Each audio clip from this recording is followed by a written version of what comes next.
Hello everyone, আসসালামু আলাইকুম। আশা করি আপনারা সবাই ভালো আছেন। তো আপনাদের সামনে আবার চলে আসলাম নতুন একটা ব্লগ নিয়ে। তো আমি আজকে আলু দিয়ে ডিম ভাজি করব।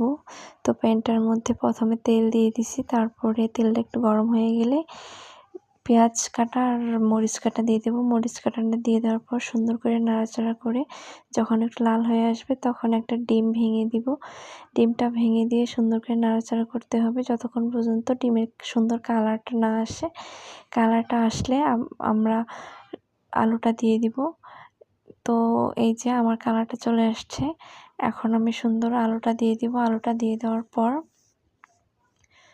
এই যে আলুটা দিয়ে দিচ্ছি, দেখেন।